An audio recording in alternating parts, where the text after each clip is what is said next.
buenos días, hermanos. El Señor les bendiga. Le damos muchas gracias al Señor por tener este lugar, ¿cierto?, en donde cómodamente podemos juntarnos, a tener comunión, esta confraternidad que la establece el Señor, y tener este tiempo también de estudiar la palabra, porque es muy importante eso, la palabra que es el candelero que alumbra la iglesia. Siempre me acuerdo de las últimas iglesias que están en Apocalipsis, ¿se acuerdan de esas 7 iglesias? Cada una tiene un candelero. Entonces, donde no está la palabra reinando, guiando, ¿cierto?, dirigiendo una iglesia, es que el candelero tampoco está. Entonces, ese lugar, por más que ostente infraestructura, organización, si no está el candelero, esa organización está en oscuridad.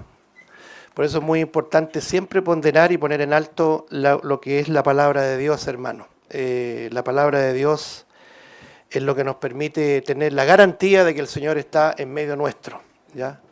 En su omnipresencia, que es lo que vamos a estudiar hoy día, Él promete estar en medio nuestro, donde se reúnan en torno a su nombre. ¿Y cómo va a ser si no conforme a su palabra? Así que le damos gracias al Señor por ello, por tener su palabra acá y poder abrirla. Así que vamos a abrir nuestras Biblias en el Salmo 139, por favor, en este estudio que hemos estado desarrollando, que esperamos que sea de bendición para cada uno de nosotros. ¿Quién es Dios? Cada vez que mi mamá tenía un dicho, entre uno más vive, más ve, decía mi viejita. Tenían buenos dichos las viejitas, ¿eh? Y yo encuentro que es muy bueno ese dicho, porque entre uno más vive, más va aprendiendo muchas cosas, va viendo, como decía Lord Byron, ¿cierto? Decía, mientras más conozco a los hombres, ¿se acuerda?, más quiero a mi perro. El ser humano es así, no es tan digno de elogiar por lo que él entrega. Y cuando digo hombre, digo mujer, digo todos nosotros. Y uno se va aferrando más y más a la palabra de Dios y al Señor, porque Él nunca nos va a fallar. Él siempre va a ser igual, no cambia. Ya lo hemos dicho, Él no es como nosotros somos variables, ¿cierto? Por ahí decían, somos lunitas, ¿ya? Dependiendo de la luna es como andamos, en la familia, en la iglesia inclusive.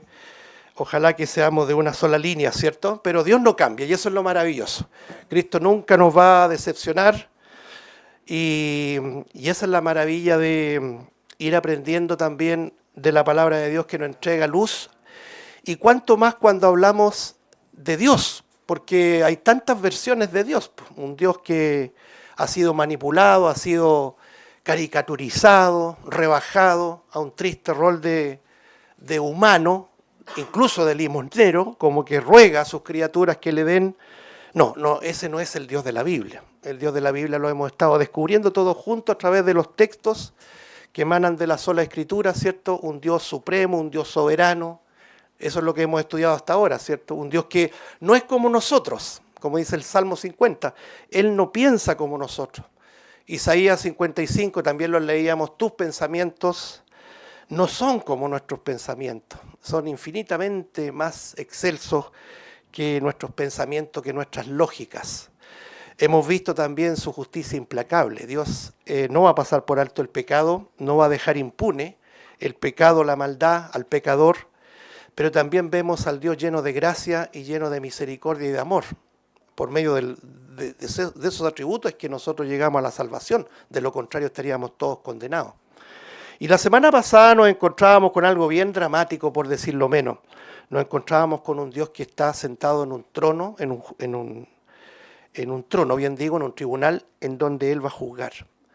Pero gracias al Señor que los que estamos en Cristo, y por eso que es muy importante siempre recordar eso, y recordarlo con una pregunta: ¿estás en Cristo? ¿Estamos en Cristo?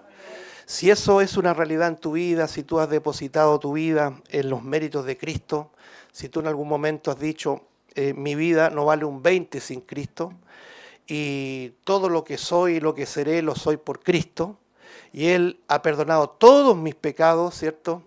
Y Cristo ya no pasa a ser solamente un personaje de la historia, sino que pasa a ser tu Salvador personal, tu Señor y Salvador personal. Si eso es una realidad, entonces estamos librados librados, tómenle el peso, librados del juicio venidero. Y eso es maravilloso. Un Dios santo, un Dios que odia el pecado, que odia al pecador en la columna de su justicia, nos ha amado tanto gracias a su misericordia, ¿cierto?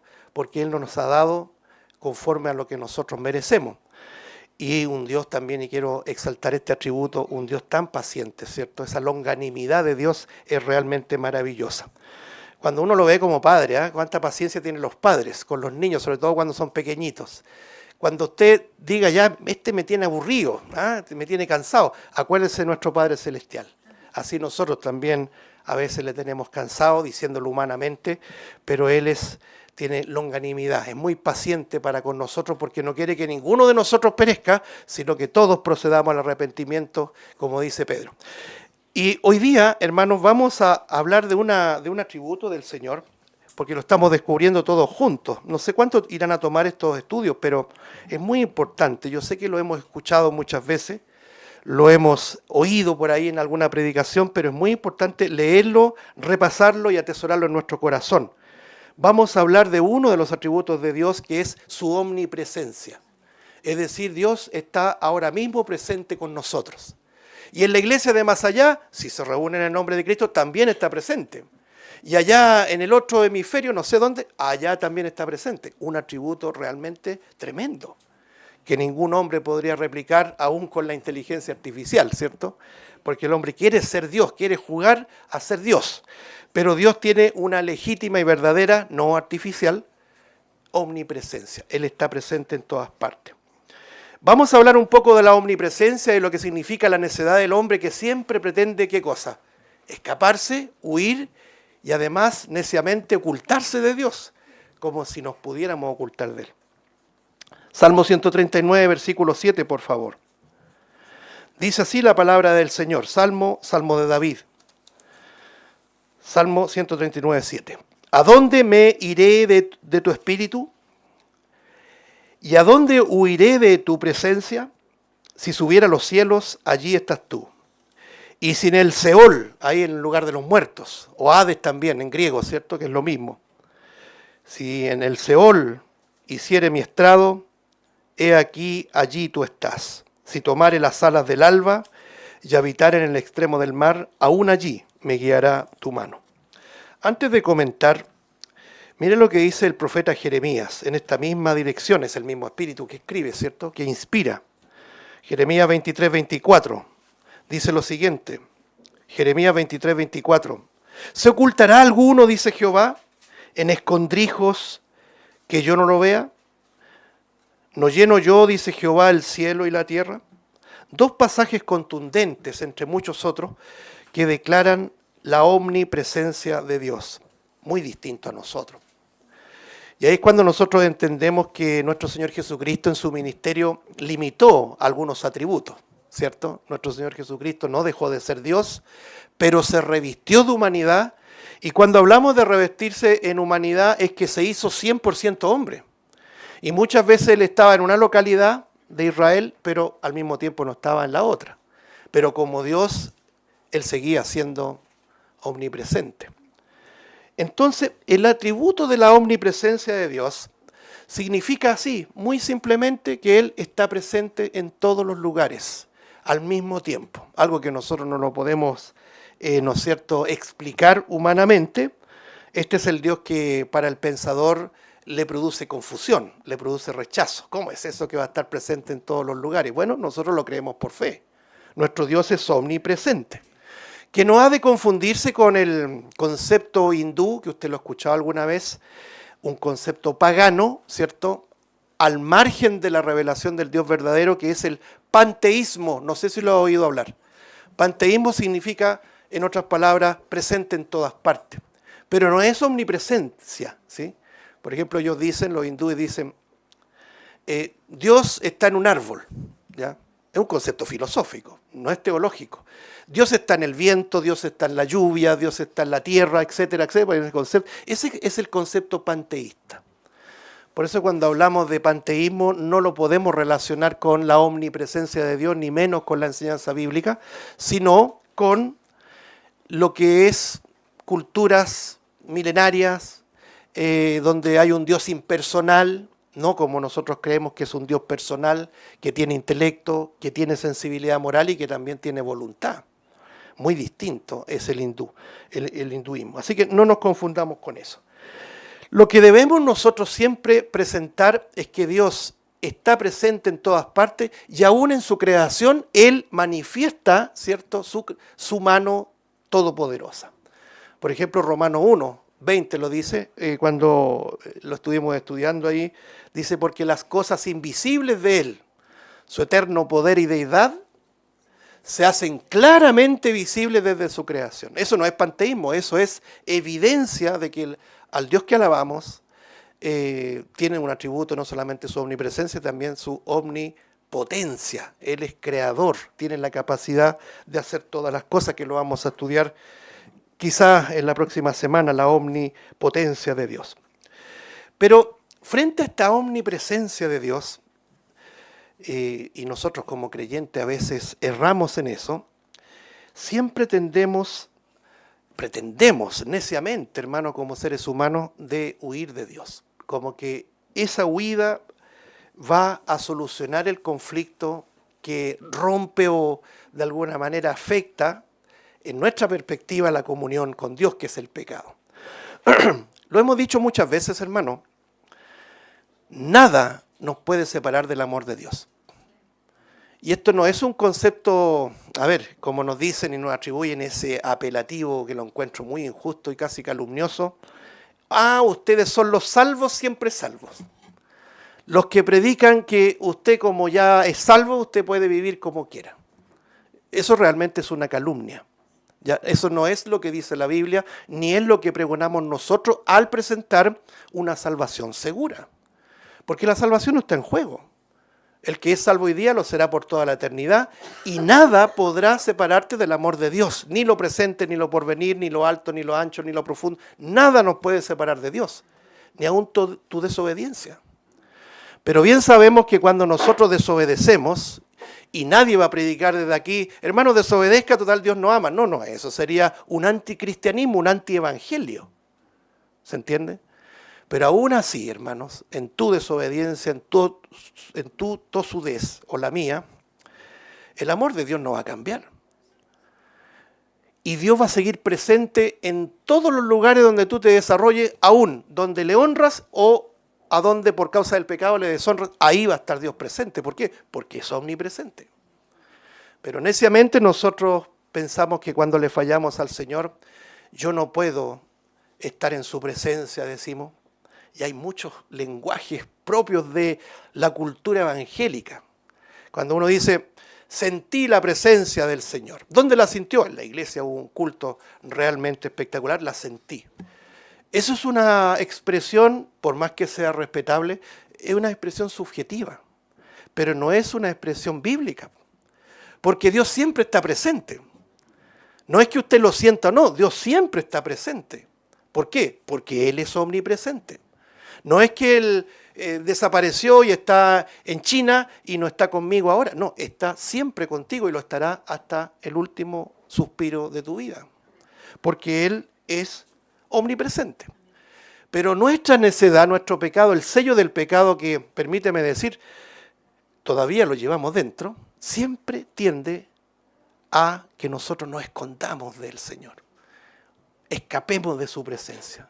No quiero huir. A veces uno hace caso omiso a la palabra de Dios, no quiero escucharla. Como que si eso va a solucionar el problema.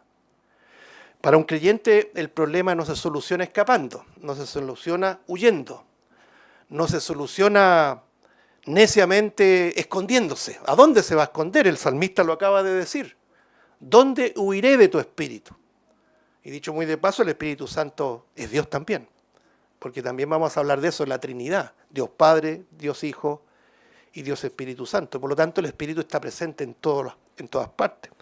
Entonces el rey David decía, ¿a dónde? Es necio pensar que nos podemos escapar de Dios. De los hermanos sí puedes escapar, de la iglesia sí puedes escapar, pero de Dios jamás. ¿Y por qué razón? Porque Él es omnipresente. La primera manifestación de huida, hermano, usted sabe cuál es. Vámonos a Génesis capítulo 3, veamos un poquito, repasemos este tema. Yo estuve meditando sobre esta huida constante, ¿ah? Es el efecto que produce el pecado. Fíjese lo que pasa aquí en este relato dramático, lo voy a decir así. Dice Génesis capítulo 3, versículo 6. Dice, y vio la mujer que el árbol era bueno para comer y que era agradable a los ojos y árbol codiciable para alcanzar la sabiduría. Y tomó de su fruto y comió y dio también a su marido, el cual comió así como ella. Aquí está la causa, ¿no es cierto?, de todo este desastre que vemos hasta el día de hoy. ¿Ya? La caída del hombre, la desobediencia, la transgresión del hombre. Comió del fruto que Dios le había prohibido comer. Ahora, es bien interesante cómo aquí aparece este lenguaje que después se ve en los evangelios específicamente en el apóstol Juan, cuando dice que vio la mujer que el fruto o el árbol, ¿cierto?, era bueno y agradable a los ojos. ¿Ya? El pecado tiene ese dejo de seducción, ¿ya? En todos los ámbitos, no piensa solamente en un ámbito. Por ejemplo, Juan lo dice así de esta manera: los deseos de los ojos, los deseos de la carne y la vanagloria de la vida. Ahí comienza todo. Esto tiene una consonancia con toda la Escritura. Santiago lo dice: cuando uno es tentado, no diga que es tentado de parte de Dios, porque lo primero que el pecado nos lleva a decir: Señor, ¿por qué permitiste esto? ¿Por qué me dejaste caer en tentación? No, si el Señor no tiene ninguna culpa en eso. Algunos también dicen: es Satanás que en la semana me dio duro. Satanás no es omnipresente, por si acaso. No goza de omnipresencia. El problema eres tú, el problema soy yo. Hagámonos cargo de nuestros pecados. David decía: contra ti, solo he pecado. La responsabilidad del pecado fue de él y solo de él. Y él lo sabía muy bien. Y el Espíritu Santo siempre nos lleva a hacernos cargo de nuestro pecado. ¿Se entiende, no? Nunca echar la culpa al tercero. Por lo tanto, había algo atractivo, seductor. Como decía Santiago, entonces, no diga el que es seducido que es culpa de Dios, sino que de su propia, ¿qué cosa? Concupiscencia, de su propia atracción a la desobediencia, es atraído y seducido. Y una vez que piensa en el pecado, concibe el pecado, da a luz la muerte. Eso es una realidad para los creyentes. De repente, cuando uno ve a un creyente siendo creyente, uno le pregunta y uno tiene que creer: ¿usted es salvo? Sí, soy salvo. ¿Por qué eres salvo? Porque confío plenamente en la obra de la cruz. Yo soy un pecador y Cristo pagó por mí. El corazón lo conoce Dios, pero a juzgar por sus palabras uno dice: es creyente. Sin embargo, su vida espiritual está muerta. En el sentido de estéril, no hay fruto. Y eso es producto del pecado que todavía mora en esa persona. Cualquiera de nosotros, hermanos, se puede marchitar, por decir así, por causa de la desobediencia. Si es salvo, no va a perder su salvación. Pero acuérdense que el Señor no solamente es Dios amoroso, sino que también es nuestro Padre, que como nos ama, también nos va a disciplinar. Mejor pongámonos a cuenta antes de que Él nos discipline, ¿no? Porque muchas veces la disciplina trae consigo mucho llanto, mucho dolor. Bueno, entonces, partimos de esta base. El pecado seductor, y la mujer vio que era codiciable, le dio a su marido, los dos comieron con esa perspectiva. Y una vez que transgreden, el versículo 7 dice: entonces, en ese momento fueron abiertos los ojos de ambos, es decir, tomaron conciencia de lo que había pasado. Miren lo que dice: y conocieron que estaban desnudos. Versículo 7. Es decir, podemos entender que en el capítulo 2 ellos no se daban cuenta que estaban desnudos, y así lo dice el capítulo 2. Estaban desnudos, pero no se avergonzaban. Una vez que pecaron, se dieron cuenta, tomaron conciencia del pecado, es decir, pasaron de la inocencia a la conciencia. Y miren lo que hacen ellos. Porque uno dice: bueno, aquí es el momento crucial para que ellos vayan y pidan perdón al Señor. ¿Cierto? No. Entonces cosieron hojas de higuera y se hicieron delantales. ¿Para qué? Para ocultar su desnudez. Es decir, se esmeraron en ocultar su desnudez. No había ninguna posibilidad en sus mentes, en su lógica de ir a Dios y decir, mira lo que hicimos, Señor, perdónanos. No, se quisieron ocultar. Versículo 8. Y oyeron la voz, de Jehová Dios que se paseaba en el huerto, al aire del día, y el hombre y su mujer se escondieron. Ahí está, se escondieron de la presencia de Jehová Dios entre los árboles del huerto. Este es el sello del pecado, hermano. Esto es lo que yo quiero que subrayemos. El sello del pecado no es ponernos a cuentas con Dios. ¿Por qué nos cuesta tanto ponernos a cuentas con Dios en nuestra vida diaria?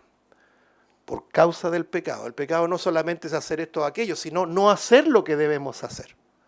Entonces cada día uno tiene que ir a la presencia del Señor y reconocer, por más que usted no haya cometido ninguna falta grave, usted tiene que ir y decir, Señor, perdóname, no porque pequé, sino porque soy pecador.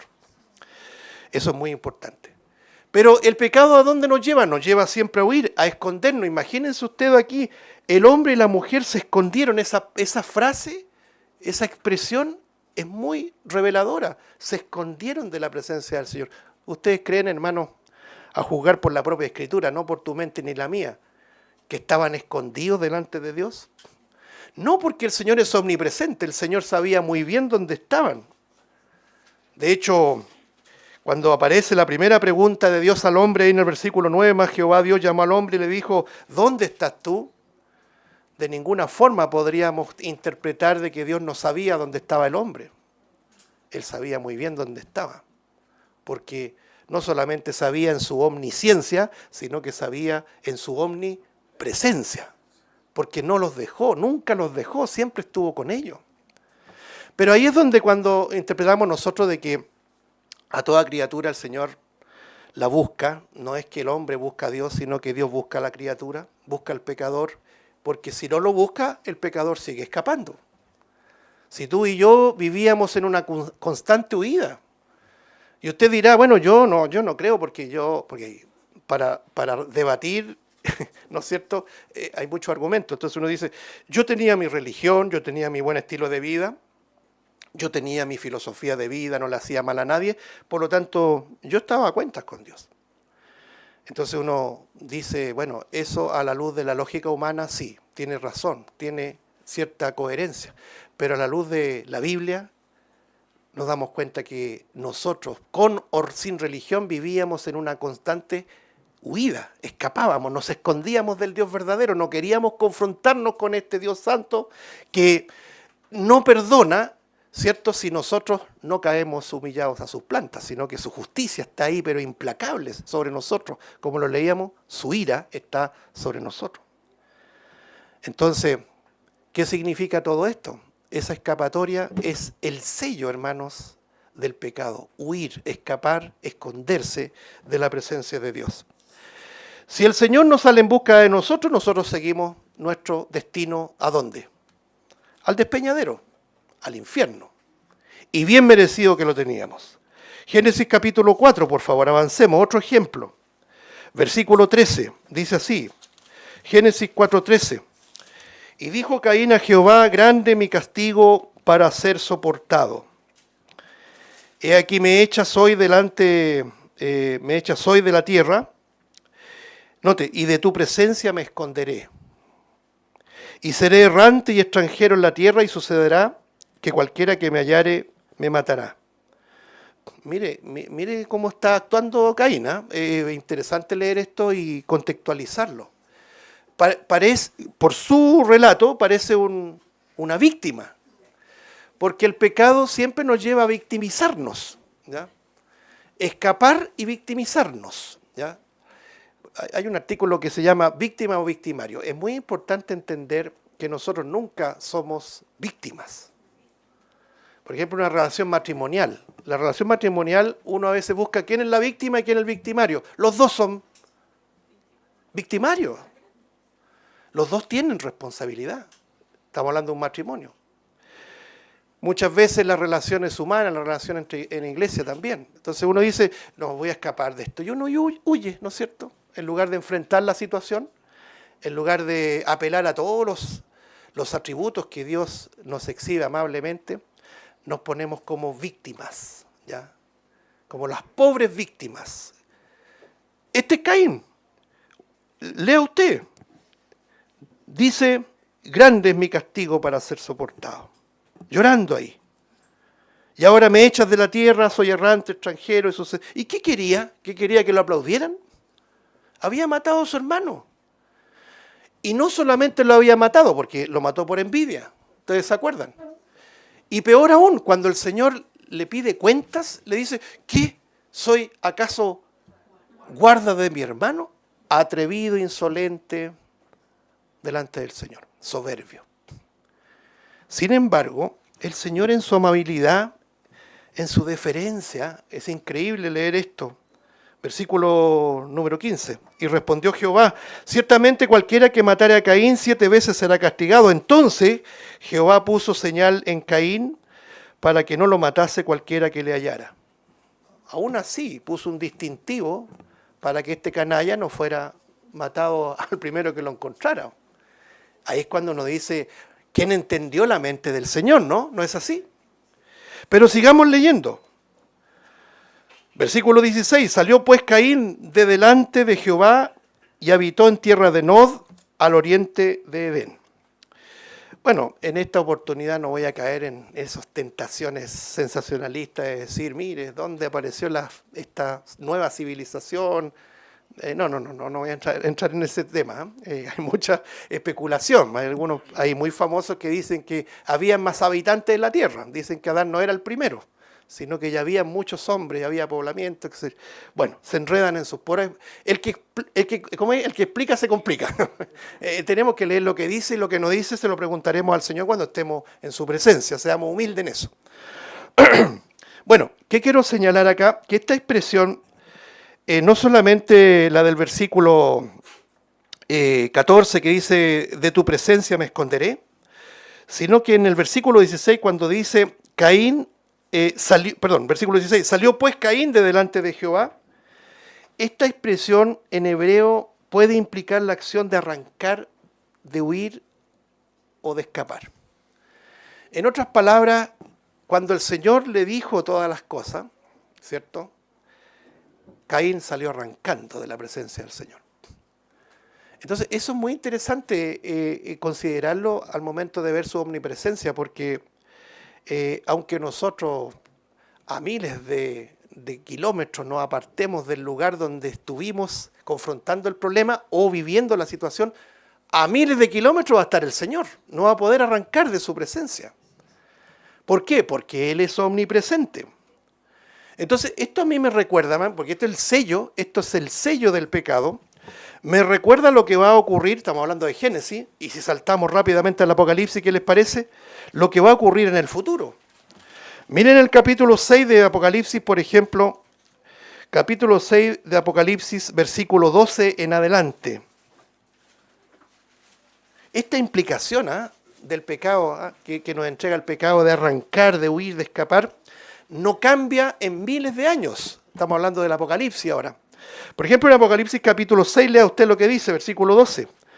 Miré cuando abrió el sexto sello y he aquí hubo un gran terremoto y el sol se puso negro como tela de silicio y la luna se volvió toda como sangre. Esto es lo que viene en el futuro. Lo que nosotros vivimos ahora no es nada con lo que viene al planeta. Versículo 13, y las estrellas del cielo cayeron sobre la tierra, como la higuera deja caer sus higos, como es sacudida por un fuerte viento. Versículo 14, y el cielo se desvaneció como un pergamino que se enrolla, y todo monte y toda isla se removió de su lugar. Y los reyes de la tierra, y los grandes, los ricos, los capitanes, los poderosos, y todo siervo y todo libre, mire lo que dice, lea usted, se escondieron en las cuevas y entre las peñas de los montes. Y esto es lo que me llama enormemente la atención. Ellos dicen lo que en realidad siempre negaron. Mire lo que dice. Y decían a los montes y a las peñas, caed sobre nosotros y escondednos del rostro de aquel que está sentado sobre el trono y de la ira del Cordero. Porque el gran día de su ira ha llegado, y ¿quién podrá sostenerse en pie? Esto sí que es dramático. El hombre sabe lo que va a pasar, pero lo niega. Y el hombre siempre por su pecado tiende a esconderse. Este texto a mí me habla de esto que ya existen, para nadie una novedad. ni siquiera es una idea conspiranoica, existen los búnkers, ¿sabes? No, el conjunto, no. Me refiero a estas cuevas que están capacitadas para albergar a mucha gente con provisiones para cierto tiempo, qué sé yo. En caso de una hecatombe nuclear, se van a ir a meter a los búnkers, a las cuevas preparadas. ¿Y ustedes creen que el Señor no está presente ahí dentro de esas cuevas, por más que se internen metros y metros en las profundidades de la tierra? Aquí menciona a los poderosos, reyes, grandes, ricos, capitanes, etc. Las jinetas no valen de nada. Las posesiones que ellos tengan, que hoy día exhiben y se jactan en sus riquezas y en sus empresas, no van a valer nada. Muy de paréntesis, no es tema de profecía bíblica, pero esto es lo que va a venir, hermano. Escuchaba a una persona que razonaba con bastante mesura y decía, bueno, algunos tienen esta teoría, usted tiene su platita guardadita ahí, ¿no es cierto? No me la toquen. Yo voy a la plaza a ver cómo toman helado, pero no me tomo un helado para no gastar la plata. No, eso es broma, para que el Señor nos ayude a no ser avariento, eso es muy importante. Algunos no comen huevo para no botar la cáscara. En ese día, hermanos, el dinero no va a valer nada. Entonces decía él, se acerca el momento en que usted va a querer sacar su plata y se acabó el corralito y se acabó. Nadie le va a entregar su plata. Entonces, ¿qué esperamos nosotros los creyentes? Esperamos en el Señor. No tengas la confianza puesta en tu tesoro, porque donde está tu tesoro, allí también estará tu corazón, dice el Señor. Todos estos poderosos que uno podría decir en su pecado, pucha, que me gustaría ser como uno de ellos, aunque yo creo, dicen, que el dinero no hace la felicidad, pero la financia. No te engañes, Salmo 73, vi la arrogancia de los impíos y tuve envidia de ellos. Nunca tienen problemas, tienen dinero, no se enferman, no pasan esto. Y el salmista lo dice, tuve envidia, me deslicé, es decir, perdí mi perspectiva clara ahí, puesta en la gloria, y empecé a mirar de manera horizontal. Que el Señor nos ayude a nunca perder la mirada, puesto los ojos en Jesús, el autor y consumador de la fe. Pero esto va a ocurrir. ¿Y qué va a hacer el hombre? Lo mismo que hizo en Génesis. Esconderse. Negando uno de los atributos de Dios, que es su omnipresencia. Pretendieron esconderse. Y esto que aparece en Apocalipsis, hermano, a mí me llamaba la atención buscando las referencias y las correlaciones, que es una manera sana de interpretar la Biblia. Me encontraba con una profecía dicha 700 años antes respecto a esto mismo, que lo dice el profeta Isaías, ¿no es cierto? Cuando habla de su reino universal, de su reinado justo, que también es un evento futuro, aunque nos nieguen esa realidad hoy día los teólogos, no le haga caso, créale a la Biblia, hermanos, ¿ya? Aunque parezca muy básico lo que estoy diciendo, la Biblia es todo suficiente. Pero va a venir un juicio, en Isaías capítulo 2, dice juicio de Jehová contra los soberbios. Dice así, en el versículo 10, voy a citar solamente los versículos, si no nos va a tomar mucho tiempo, pero igual lo leen en la casa, ¿ya? Isaías capítulo 2, versículo 10, mire lo que dice: métete en la peña, escóndete en el polvo, de la presencia temible de Jehová y del resplandor de su majestad. Verso 19, y se meterán en las cavernas de las peñas y en las aberturas de la tierra, por la presencia temible de Jehová y por el resplandor de su majestad, cuando Él se levante para castigar la tierra. Esta es la gran tribulación.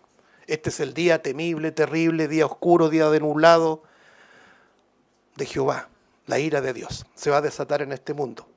No, usted no se va a poder, digo usted, nosotros somos creyentes, no vamos a estar, pero los inconversos, los soberbios, no van a tener dónde esconderse. Antiguamente se estilaba esto, venían tormentas eléctricas, los rayos, y la gente se metía debajo de la cama, como para cobijarse, sentirse protegido. En una situación así, donde la ira de Dios se va a desatar, las peñas, las cuevas de los montes que se ven tan robustas, aún así, no van a ser suficientes para esconderse de la omnipresencia de Dios. Ese es el sello del pecado, esa es la secuela que nos ha dejado el pecado. Cuando tú pecas, quieres escaparte, quieres huir, quieres esconderte como si eso fuera posible. Es una necedad. Pero hay ejemplos de creyentes que hicieron esto. Uno de los más notables, por decir así, ante el tema, es un personaje que lo estudiamos el año pasado, que era Jonás, el profeta desobediente. ¿Se acuerda? Lo voy a citar porque ustedes ya lo conocen. Jonás, capítulo número 1, cuando aparece encomendado, ¿cierto?, por el Señor a una misión específica. Leámoslo. Jonás 1:1 dice: vino palabra de Jehová a Jonás, hijo de Amitai, diciendo: levántate y ve a Nínive, aquella gran ciudad, y pregona contra ella, porque ha subido su maldad delante de mí. Miren lo que dice el versículo 3. Este es un creyente, es un profeta de Dios. Y Jonás se levantó, ¿para qué? Para huir de la presencia de Jehová. ¿Cómo es eso? ¿Cómo puede un creyente huir de la presencia de Jehová? Bueno, de la única manera de hacerlo es negando su omnipresencia. Pero estamos descubriendo que donde vamos, Él está presente con nosotros. Y escapó a Tarsis. Tarsis actualmente es la península ibérica. Y descendió a Jope. Ya lo hablamos el año pasado, ¿cierto? El descenso habla no solamente en un sentido geográfico, sino que también saquemos provecho a un sentido espiritual, descenso. Así como Abraham descendió a Egipto, así como aquel que iba de Jerusalén a Jericó, de mal en peor, ¿se acuerda? Bueno, aquí también desciende a Jope y halló una nave que partía para Tarsis. Eran muy famosas las naves a Tarsis. Y pagando su pasaje, me llama la atención, él paga para huir, entró en ella para irse con ellos a Tarsis. Y miren, nuevamente la frase: lejos de la presencia de Jehová. Aquí es cuando uno ve la necedad, la inconsistencia del hombre de Dios. Porque tú y yo, por más cristianos que seamos y más espirituales que seamos, seguimos siendo hombrecitos y mujercitas pequeñitos. No lo digo yo, lo dice el Señor. Nuestra fe es muy poquita. Si tuviéramos una fe verdadera, ¿sabes lo que podríamos hacer? Mover los montes. Y ahí vamos a interpretar, es que yo voy a mover los montes, porque no, lo que te está diciendo el Señor, no que muevas los montes, es que reconozcas que no tienes ni la más mínima porción de fe. Nos cuesta creer en Él. ¿Y sabe por qué? Por causa del pecado. Y el pecado produce esta necedad, esta inconsistencia humana de decir: me voy a ir lejos de la presencia de Dios. Lo dijo Jonás, pero él no se figuraba de que, no se imaginaba que el Señor lo iba acompañando todo el trayecto de la huida. Porque él mismo levantó la tempestad, si está escrito en el Salmo. Él levanta el torbellino y la tempestad. Él levanta las dificultades. Y en particular, cuando hay un creyente en desobediencia, el Señor se va a encargar de volverte en sí. Pues esto es muy sano, hermanos, decirlo. Vuelve antes que el Señor levante la dificultad. Si eres hijo de Dios, Él no te va a dejar escapar pensando de que escapando huye de su presencia. Es absurdo. ¿Por qué razón? Porque Él es omnipresente. Entonces, todos sabemos el relato de Jonás. Huye, se levanta la tempestad, deja un pésimo testimonio con los inconversos. Son ellos mismos, la tripulación, que lo encaran: oye, ora a tu Dios. Y él sabía que toda la causa de esa tragedia era él y solo él. Échenme a la mar y esto se acaba. Y así fue. Sin embargo, el Señor no lo destruyó, no se olvidó de él, porque Él es fiel, el Señor es eternamente fiel, es el Dios de las segundas oportunidades. Y preparó un gran pez para preservar la vida del profeta.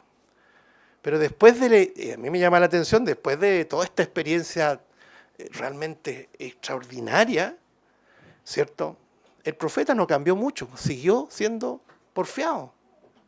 Sin embargo, al término de este libro, que es muy cortito, que usted lo puede leer en 10 minutos, pero lo va a reflexionar toda la vida, terminó haciéndose la voluntad del soberano, no la voluntad del hombrecito.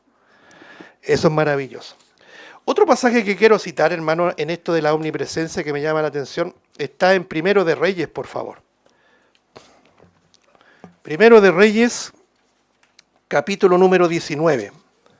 Otro de los hombres que muestra marcada esta esta dualidad, por decir así, de un hombre espiritual confiando en el Señor y al otro día totalmente lleno de temores, lleno de flaquezas, como te ocurre a ti y me ocurre a mí. ¿Ya? A veces estamos confiados en el Señor y a veces estamos llenos de temor. ¿O no es así, hermano?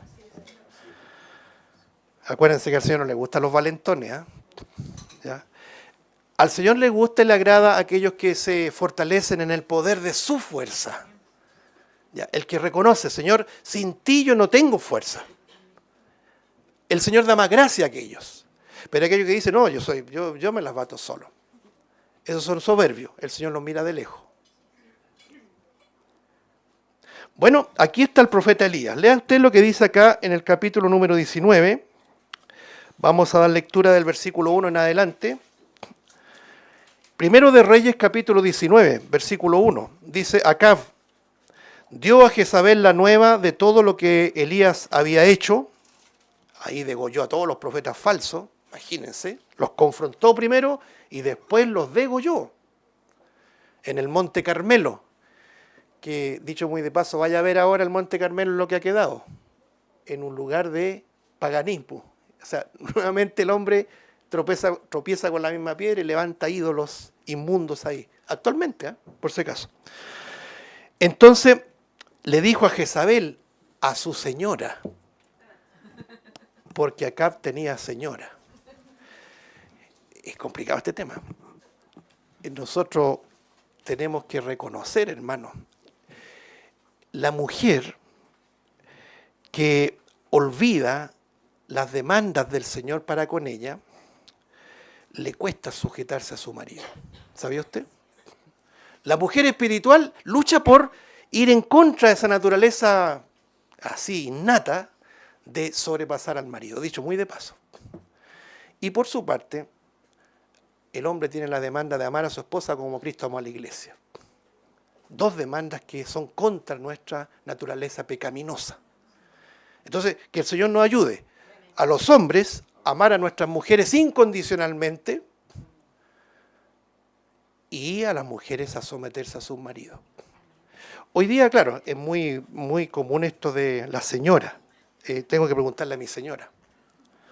De repente nos avergonzamos, hermano. En realidad, que el Señor nos ayude a ser varoniles y las mujeres sabias, ¿cierto? Como esa mujer sabia que aparece en Proverbios 31, ¿ya? No significa tampoco hegemonía sobre la mujer, como algunos tratan, la subyugan, ¿cierto? Como una misoginia. Los pentecostales son así, le chispean los dedos a las mujeres y tienen que servirle. No, eso no está en la voluntad de Dios. Pero sí hay un orden. Este Acab y Jezabel es la antítesis de lo que Dios quiere. Le dio cuenta a su señora, lo voy a decir así para que se entienda. Y le había dicho que como Elías había matado a espada a todos sus profetas, versículo 2. Entonces envió Jezabel a Elías un mensajero diciendo, así me hagan los dioses y aún me añadan, si mañana a estas horas yo no he puesto tu persona como la de uno de ellos. Viendo pues el peligro, nótese, el profeta Elías se levantó y se fue para salvar su vida. Mire, primero confiaba en el Señor. Uno se refleja en Elías, hermano. Uno a veces predica y uno dice, oye, yo predico esto y después estoy lleno de temores por esto otro. Qué inconsecuencia. Doblamos la rodilla, perdóname, Señor. Soy tan débil. Escapa y vino a Berseba, que está en Judá, y dejó allí a su criado. Estaba lleno de pavor. Versículo 4. Y él se fue por el desierto un día de camino y vino y se sentó debajo de un enebro, un arbusto, y deseando morirse dijo, basta ya, oh Jehová, quítame la vida. Mire el absurdo, escapa para guardar su vida y ahora le pide al Señor que lo mate. O sea, realmente está fuera de su cabal.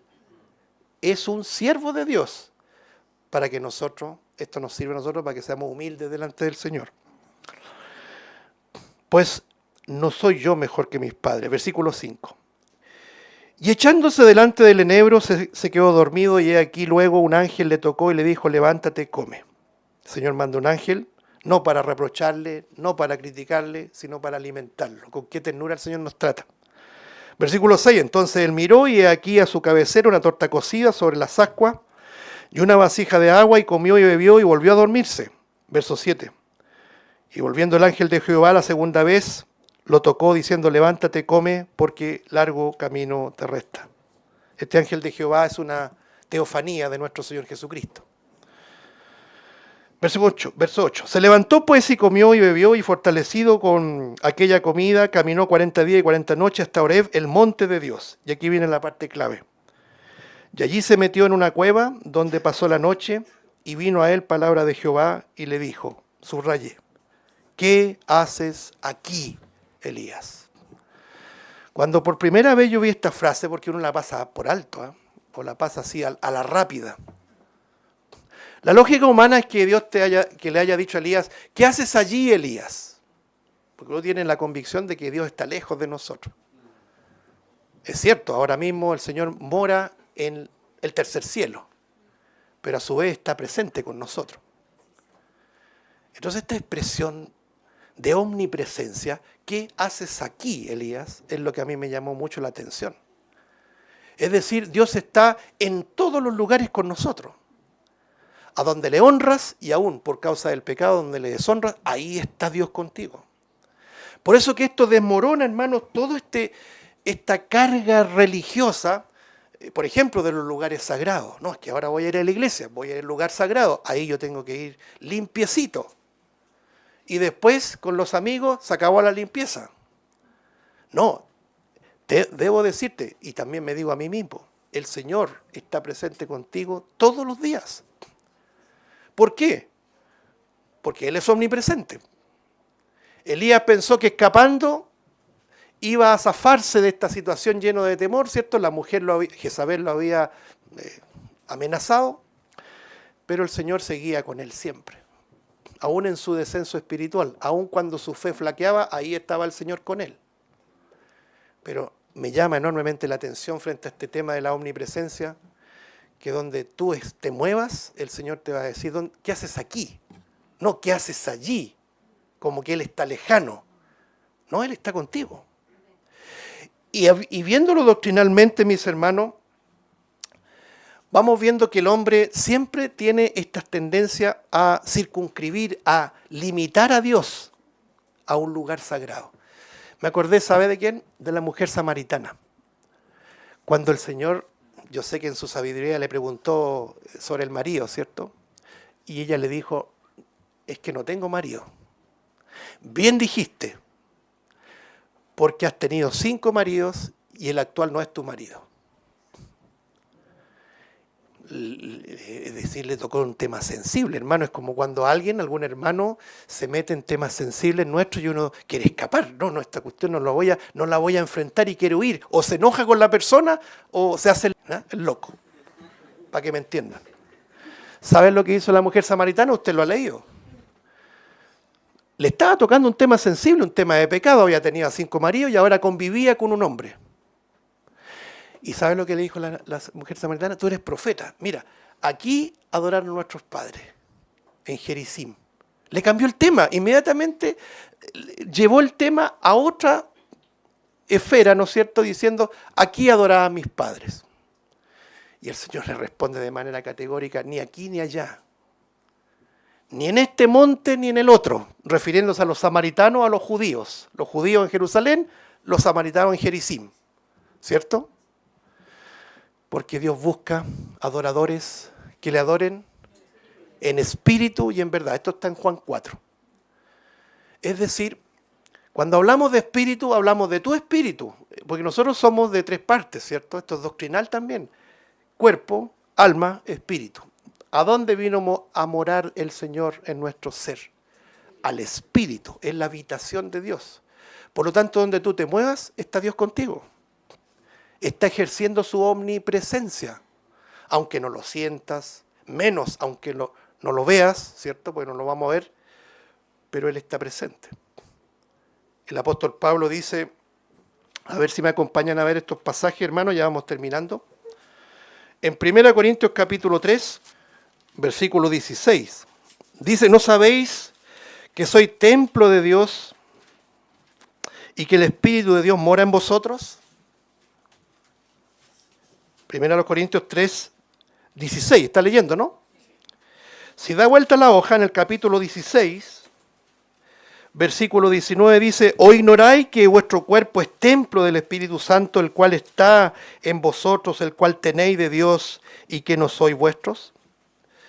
No cabe duda, hermano, el Señor, como lo decía incluso con el apóstol Pablo en Atenas, Él no habita templos hechos por manos de hombres. Él vino a morar en cada creyente como un templo del Espíritu de Dios. El Señor lo dijo así: el que me ama, mi palabra guardará, y mi Padre le amará, y vendremos y haremos morada en él, ¿cierto? Juan capítulo 14.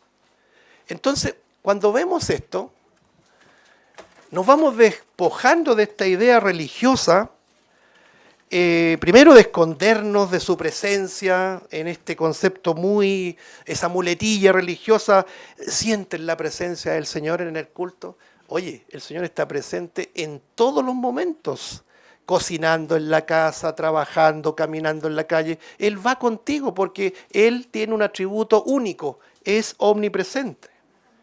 Donde le honremos o donde le deshonremos, ahí está Dios. Entonces, con esto quiero terminar, hermano. En lugar de escondernos de Dios, ¿sabe a lo que nos llama la Escritura? Que eso sí que es un buen consejo de la Escritura. Él nos llama a escondernos en Dios, porque Él es nuestro refugio.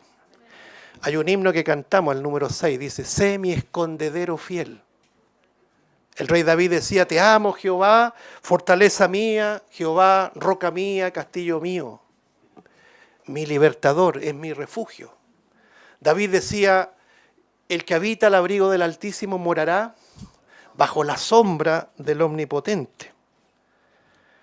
Y hay unos pasajes maravillosos, hermano, que creo que queden en nuestro corazón, en nuestra mente, resuenen fuerte con este tema de la omnipresencia de Dios. El Señor le dice a sus discípulos que cuando pueden haber 2 o 3 congregados en mi nombre, dice, ahí yo estoy presente en medio de ellos. Él promete su presencia, su omnipresencia en medio de ellos. Y cuando los encomienda, les dice: he aquí, yo estoy con vosotros todos los días, hasta el fin del siglo, hasta el fin del mundo.